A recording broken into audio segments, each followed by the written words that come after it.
इश्क कर लेंदे ने असी इश्क बढ़नो फिर देने असी लभया गवा बैठे है दुनिया समंदरा तू फूका मार बुझा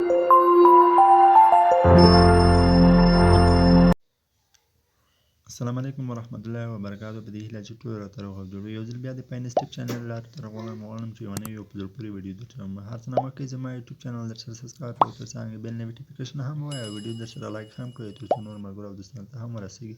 راځئ ویډیو شروع. د ویډیو راپسې په کې ماسټر-کې-نوی ځانګړی پریم انتخاب کړئ. نه پوش پلس کې دا نه پوش پلس کې پریم زه ورته انتخاب کوم چې زه اوس ګورم چې کوم یو ښه کار وکړي. دلته یو څو فوټوګان دي، دغه به تصویرونه دي، دغه به ورته انتخاب کړو. زه تصویرونه ورته راښکلم، دغه تصویرونه به چک کړئ.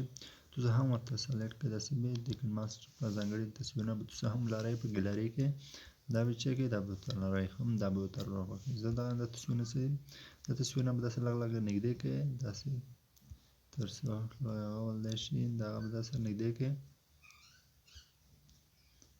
داسې نږدې کړم. نو اوس پروش دا هر یو تصویر نه به کلیک وکړئ، دا به د ګوتو له نشان سره داسې نږدې کړئ. دا مې داسې نږدې کړم، دا به داسې نږدې کړئ تر څو ښکلي بللی شي. دا لرې کړئ، دا دوه هم داسې نږدې کړئ، دا به هم نږدې کړئ، دا به هم نږدې کړو. داسې دا تصویر نه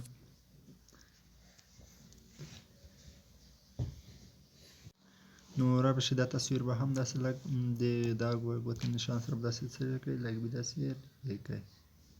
هم چې نږدې کړو دا به هم جوړ شي. نو دریم د اخري څلورم یې به هم داسې جوړ کړو. دا چې جوړ شي دا بل اخري تصویر به هم داسې کړم. نو دا به اوس دلته یو ټمپلیټ ته د ټمپلیټ په تاسو هم زما د بلاګر څخه په اسانۍ سره ترلاسه کولی شئ. هغه ټمپلیټ به چک کړئ، تاسو ځینې ته ډاونلوډ کړئ. هغه ټمپلیټ به چک کړئ. زه بلاګر کې مې لینک چولی، که چېرې که نه په پوهېدئ چې هغه بلاګر نه څه رقم ته ډاونلوډ کړئ، نو موږ بلاګر دغه ډاونلوډ کولو په باره کې ما هم یوه ویډیو اپلوډ کړې ده. هغه ویډیو ته لوډ شئ، هغه ویډیو وګورئ. نو په اسانۍ سره به تاسو چک کړئ هغه ټمپلیټ چې زه څه رقم ته موږ چولی، څه رقم ته ډاونلوډ کېږي، هغه به تاسو ډاونلوډ کړئ. راشه دلته یو ټمپلیټ ته د ټمپلیټ به کلیک وکړئ، دلته یو ټمپلیټ هغه به چک کړئ، ډاونلوډ کړئ. دا نه چې کلیک وکړئ دا به چک کړئ، دا پوس درې ټکي نشان چې وینئ، دا ټکي نشان چې وینئ، دا ټکي نشان ته کلیک وکړئ، دا فل سکرین ته کړئ. دا فل سکرین ته بیک بشي، بیا به شي دلته کروما کې، دا کروما کې به فعال کړئ. دا کروما کې دی چې فعال کړو، دغه ټیک مارک دا شین د ټیک مارک وینئ، دا ټیک مارک دا ټیک مارک دا به چک کړئ، دا به د شین ته واړوئ. دا هم چې ټیک مارک اوس دا تصویر نه وینئ، دا تصویر نه لږ ګلدی کېږي، داسې واضح ګلدی کېږي. دا به څه کړئ، دا به چک کړئ بلند کړئ. دغه چې ده دا 28% ده، دا به چک کړئ، دا به د 15 والي تر څو تصویرونه. اوس دلته لرې ټمپلیټونه دي، هغه ټمپلیټ به هم ورته راواخلو، ټول په نوبت سره ټمپلیټ ورته راوغلئ او ټول دا به هم دا فل سکرین ته کړئ. بیا به بیک شي، بیا به کې بلینډینګ نشان ته لاړ شئ، بلینډینګ کې به چک کړئ، سکرین انتخاب کړئ. بیا به بل تصویر هم ورته بل ټمپلیټ به هم ورته راواخلئ، دا ټمپلیټ به ورته راواخلئ، دا به چک کړئ، دا به فل سکرین ته کړئ. دا هم چې فل سکرین ته کړم، اوس به راشئ بل دا به هم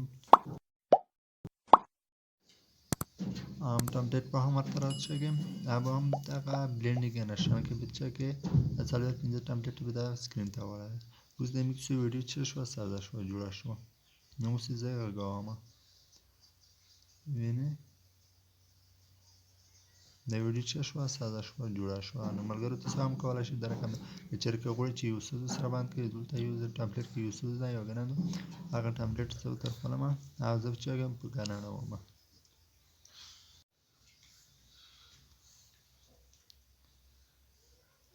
راپسې دلته اخري یو ټمپلیټ ده، دا ټمپلیټ به چک کړئ،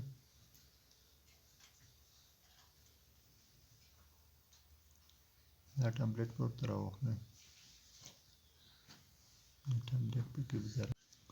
نو دغه ټمپلیټ ته دا ټمپلیټ نه چې کلیک وکړئ دا به چک کړئ، دا ټمپلیټ ویډیو دی دا به چک کړئ، په ایکسټریکټ آډیو به وړئ، په ایکسټریکټ آډیو دغه باندې کلیک وکړئ، دا به چې په آډیو وړئ، دلته به دغه ویډیو به چک کړئ، رڼا کړئ. اوس څه شوه موږ څه ویډیو څه شوه ساده شوه جوړه شوه نو اوس بیا نو